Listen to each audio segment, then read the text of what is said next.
Hello friends, welcome my YouTube channel.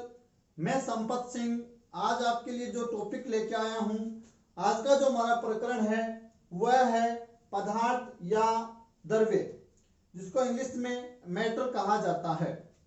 तो आज हम इसके बारे में जानकारी लेंगे। तो पदार्थ कह दो चाहे द्रव्य कह दो, नहीं कि द्रव्य। द्रव्य यानी ये तो हमारा तरल वाला है, लिक्विड वाला है, यह है द्रव्य, जिसको इंग्लिश में कहते हैं मैटर। तो पदार्थ या द्रव्य या मैटर, नहीं कि द्रव्य वो लिक्विड वाला होता है, वो तरल वाला की वो अलग होता है। तो द्रव्य यानी पदार्थ। तो आज हम द्रव्य यानी पदार्थ के बारे में जानकारी लेने वाले हैं। तो शुरू करते हैं आज का ये टॉपिक। तो हम इसकी परिभाषाएं, इसके प्रकार, इसके गुणधर्म और इनकी विभिन्न अवस्थाओं के बारे में इस वीडियो में देखेंगे। तो पहली बात करते हैं इसकी परिभाषा की।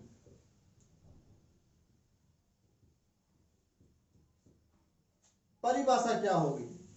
एक साधारण सी परिभाषा अगर आप देना चाहो तो वो क्या होगी कि संसार की प्रत्येक वस्तुएं जिस चीज या जिस सामग्री से बनी हुई है उसे क्या कहते हैं? द्रव्य या पदार्थ या मैटर कहा जाता है। क्या? विश्व की प्रत्येक वस्तुएं जिस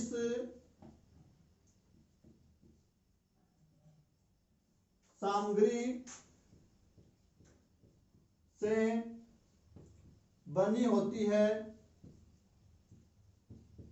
उसे पदार्थ कहा जाता है।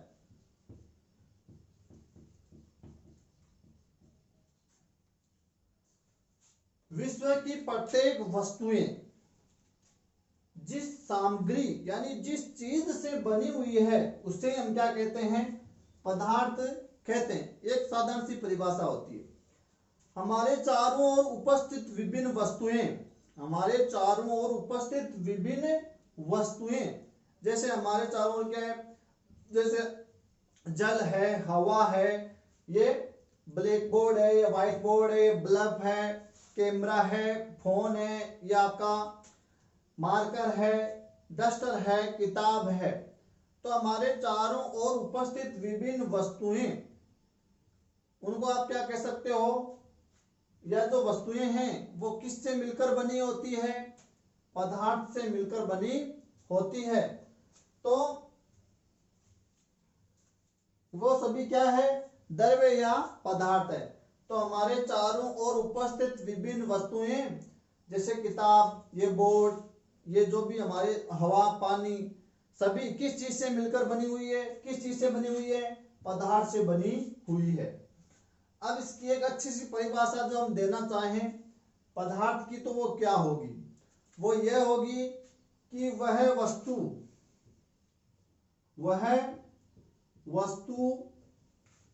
जो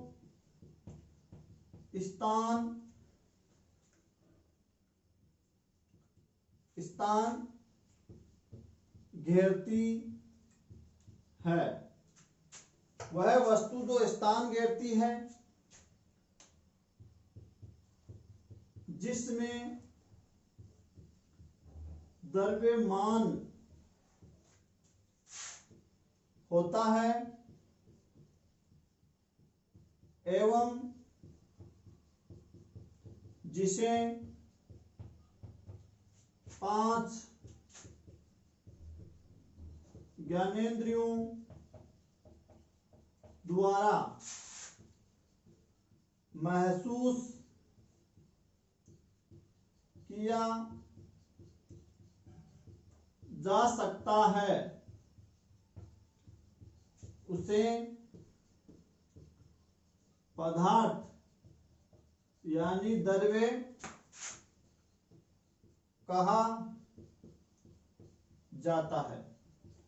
तो यह है एक इसकी सटीक परिभाषा कि वह वस्तु जो स्थान घेरती है, जिसमें क्या होता है? द्रव्यमान होता है एवं जिसे पांचों जो आपकी ज्ञानेंद्रियां जो ज्ञान कराती है आपको, 5 ज्ञानेंद्रियों द्वारा महसूस किया जा सकता है, उसका फील किया जा सकता है, उसे आप क्या कहोगे? पदार्थ या द्रव्य उसे कहा जाता है। अब द्रव्य,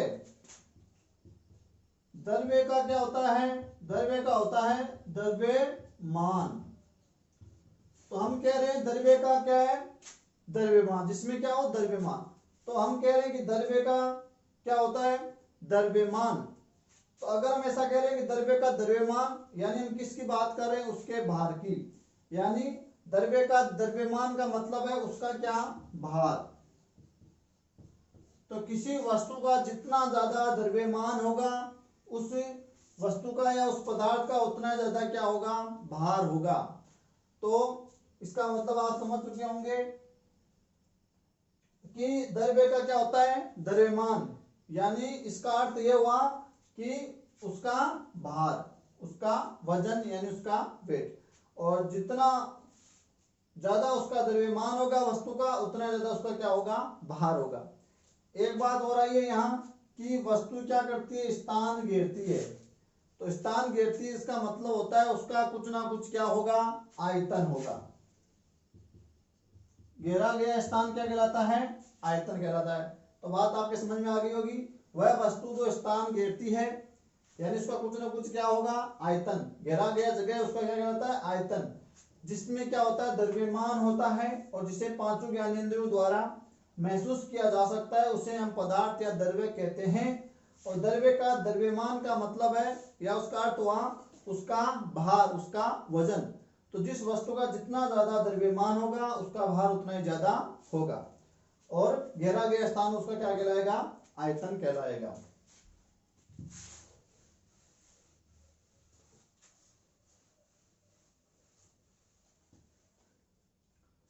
अब नेक्स्ट बात आती है द्रव्य, यानी आपका पदार्थ के गुण या गुणधर्म।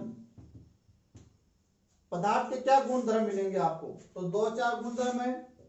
पहला है पदार्थ के कण छोटे होते हैं। तो पदार्थ क्या है? छोटे छोटे कणों से मिलकर बना हुआ होता है। कोई भी पदार्थ या द्रव्य, उसके कण क्या होते हैं? छोटे छोटे होते हैं, यानी वो छोटे छोटे कणों से मिलकर बना होता है। दूसरा, पदार्थ के कणों के मध्य आकर्षण बल पाया जाता है। अगला गुणधर्म क्या है? कि पदार्थ या द्रव्य के जो कण है, छोटे छोटे कणों से मिलकर बना हुआ है, तो पदार्थ के कणों के मध्य क्या पाया जाता है? आकर्षण बल पाया जाता है। यानी कणों के मध्य क्या लगता है? एक बल लगता है। आकर्षण यानी खिंचाव, यानी बल लगता है। तो जो पदार्थ के जो कण है, उनके मध्य क्या लगता है? एक बल लगता है। जिसमें इसका मतलब क्या हुआ कि उन कणों के मध्य क्या लग रहा है? एक आकर्षण बल पाया जाता है। वो एक दूसरे को क्या करते हैं? कण एक दूसरे को आकर्षित करते हैं। इस बल के कारण, यानी उनमें खिंचाव रहता है, एक बल लगा रहता है।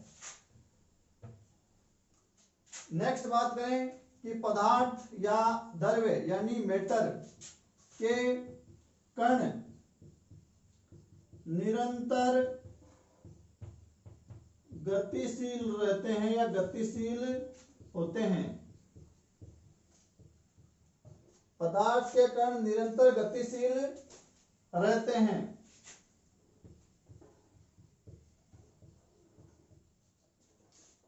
पदार्थ के कण निरंतर गतिशील रहते हैं, यानी जो छोटे छोटे जो कण है वो लगातार क्या करते रहते हैं? गति करते रहते हैं। उनमें निरंतर क्या पाई जाती है? गति का गुण पाया जाता है। यानी कणों में क्या पाई जाती है? गतिज ऊर्जा पाई जाती है, काइनेटिक एनर्जी। तो उन कणों में गतिज ऊर्जा पाई जाती है, इसलिए वो निरंतर क्या रहते हैं? गतिशील रहते हैं। और ये जो उनकी गतिज ऊर्जा है वो बढ़ जाती है कब? जब आप उस पदार्थ का क्या बढ़ाते हो? ताप। तो ताप बढ़ाएंगे तो उनकी गतिज ऊर्जा बढ़ जाएगी, यानी वो और ज्यादा गति से गति करने शुरू कर देंगे। और अगर आप ताप कम कर दोगे तो उन कणों की गतिज ऊर्जा भी क्या हो जाएगी, कम हो जाएगी। तो ये पदार्थ के कण निरंतर क्या रहते हैं, गतिशील रहते हैं। इसको आप ऐसे भी महसूस कर सकते हो, जैसे आपके पास पानी है और पानी में आपने क्या डाला, पोटेशियम परमैंगनेट यानी KMnO4। तो आप देखोगे कि लाल लाल रंग के रेसे उसमें फैलते हुए आपको नजर आएंगे। तो वो कण क्या कर रहे हैं, गति करके उस पानी में उधर उधर जा रहे हैं। तो पोटेशियम परमैंगनेट जैसे पानी में डालोगे तो वो उधर उधर उसके जो रेसे निकल रहे हैं लाल लाल रंग के, यानी वो कण गति करके उधर पानी में जा रहे हैं, मिल रहे हैं। नेक्स्ट गुण की मैं बात करूं, 3 गुण हो गए हमारे।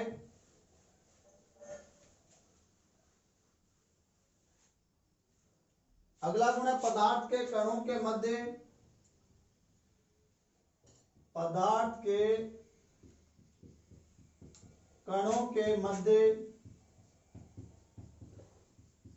रिक्त स्थान पाया जाता है। लास्ट हमारा चौथा गुण क्या है, पदार्थ के जो कण होते हैं उनके मध्य क्या होते हैं, रिक्त स्थान होते हैं, खाली स्थान होते हैं। तो रिक्त स्थान पाया जाता है। जैसे ये कोई पदार्थ है हमारे पास, तो ये छोटे छोटे कणों से मिलकर बना हुआ है, तो ये छोटे छोटे कण इसमें मौजूद है। पहली बात तो ये हुई। फिर इन कणों के मध्य क्या लग रहा है, एक आकर्षण बल लग रहा है, एक दूसरे के मध्य क्या है, बल कार्य कर रहा है। और ये कण लगातार क्या है, निरंतर क्या है, गतिशील है, यानी इन कणों में काइनेटिक एनर्जी पाई जाती है।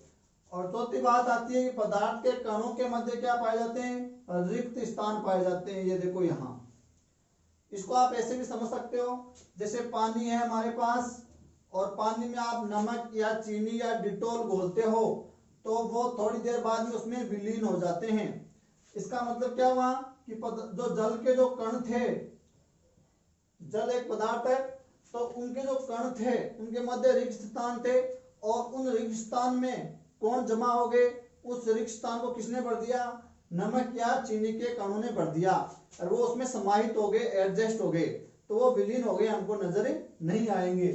तो वो जो रिक्त स्थान होते हैं उनमें जाकर सेट हो जाते हैं, इसलिए वो उनमें घुल जाते हैं, उनमें वो मिल जाते हैं। तो पदार्थ के कणों के मध्य क्या पाया जाता है, रिक्त स्थान। जैसे जल के ऐसे मान लो एक कण है ऐसे, अब यहाँ क्या देखो, ये एक मान लो रिक्त स्थान है, तो ये नमक का कण है वो यहाँ आके सेट हो जाएगा। इसका मतलब वो उसमें क्या हो गया, घुल गया। इसलिए वो किसी भी चीज को जल क्या करता है, डिजोल्व कर लेता है। एक गुण और देख सकते हो विसरण का। विसरण यानी भिन्न भिन्न पदार्थों के जो कण होते हैं वो स्वतः क्या करते हैं, गमन करते हैं, एक स्थान से दूसरे स्थान चले जाते हैं। जैसे परफ्यूम की जो बोतल है वो आप एक कमरे में उसको ओपन कर देते हो तो चारों ओर परफ्यूम फैल जाती है। तो उस पदार्थ के जो कण है वो ऑटोमेटिकली स्वतः एक पदार्थ से दूसरे पदार्थ में चले गए, स्वतः चले गए, तो उसको क्या कहते हैं, विसरण। तो वो भी पदार्थों का एक गुण है। तो ये हो गए इसके गुण धर्म।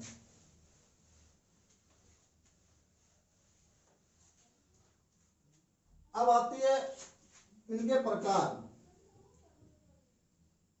पदार्थ के प्रकार, टाइप्स ऑफ मैटर। तो पदार्थ में उपस्थित अवयव यानी घटक,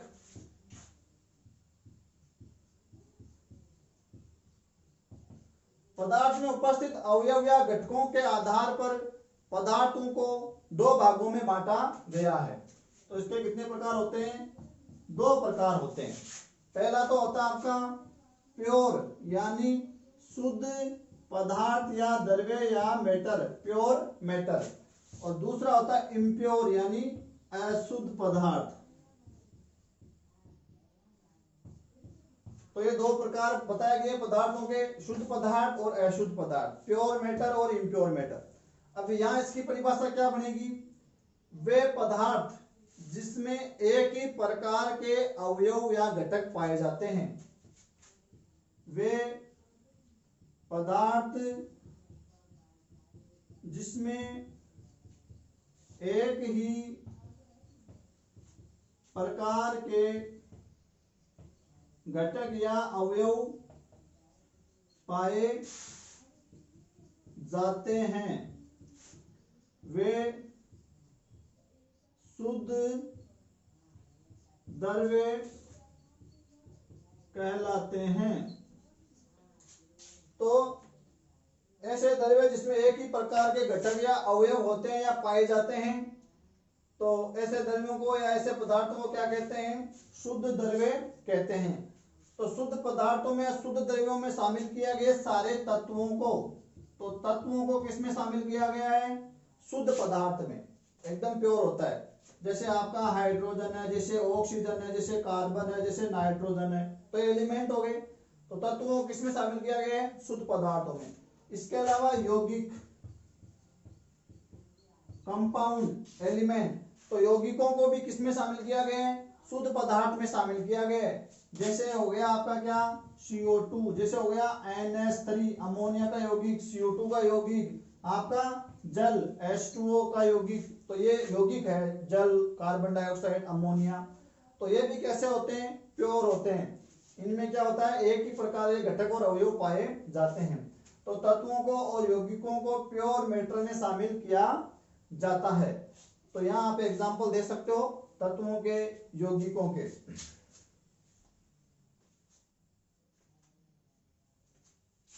दूसरी बात आती है क्या? अशुद्ध पदार्थ, इम्प्योर मैटर। तो परिभाषा हो जाएगी वे पदार्थ जिसमें क्या होते हैं? एक से अधिक प्रकार के घटक पाए जाते हैं। तो वे पदार्थ जिनमें एक से अधिक प्रकार के अवयव या घटक पाए जाते हैं, उन्हें क्या कहोगे आप? अशुद्ध द्रव्य कहलाते हैं। तो अशुद्ध द्रव्य का मतलब एक से अधिक प्रकार के उनमें अवयव या घटक आपको मिलेंगे।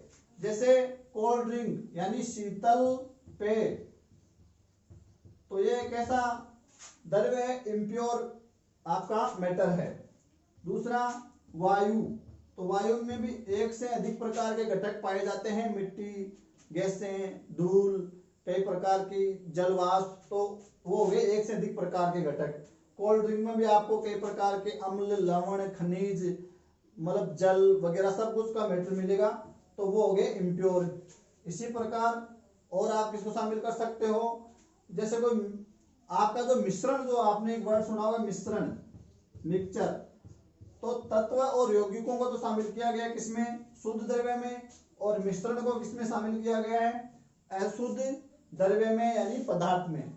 तो शीतल पेय है, वायु है, और आपका क्या? मिश्रण है। और मिट्टी, और आप इसमें किसको शामिल कर सकते हो? मिट्टी को।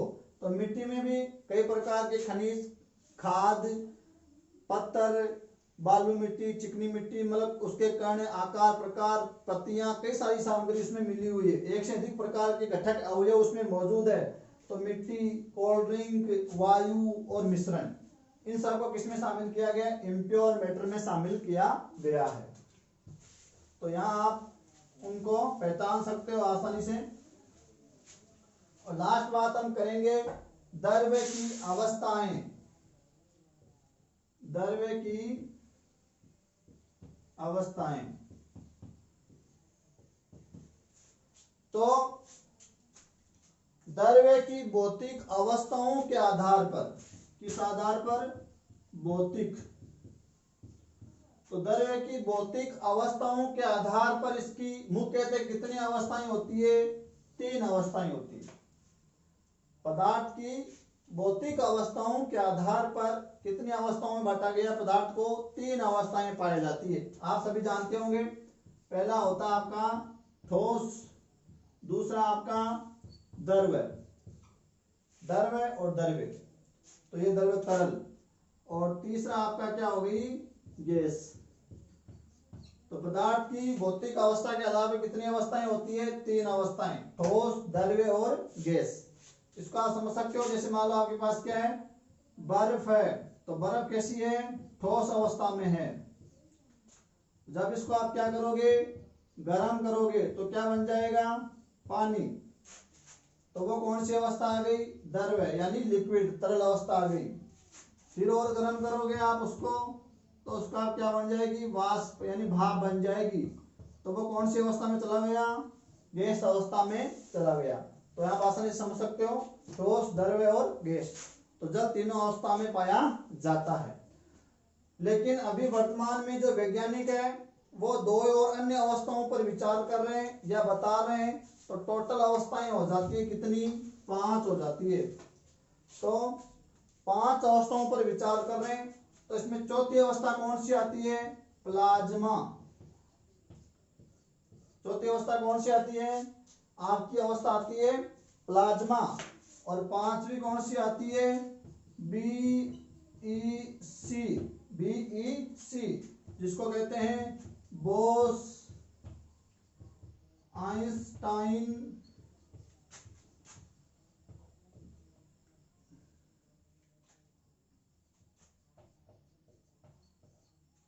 Bose Einstein condensate. तो टोटल भौतिक अवस्था कितनी हो गई द्रव्य की, 5 हो गई, ठोस, द्रव्य, गैस। ये पहले तो मुख्यतः 3 अवस्थाएं चलती थी, लेकिन वर्तमान में वैज्ञानिक कितनी अवस्थाओं पर विचार कर रहे हैं, टोटल हो गई 5, ठोस, द्रव्य, गैस। और चौथी आई कौन सी, प्लाज्मा अवस्था। और पांचवी अवस्था कौन सी आ गई, बीईसी।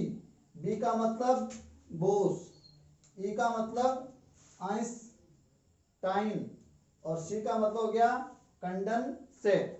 तो टोटल 5 अवस्थाएं अभी वर्तमान में बताई जाती हैं पदार्थ की। तो ये होगी इसकी अवस्थाएं।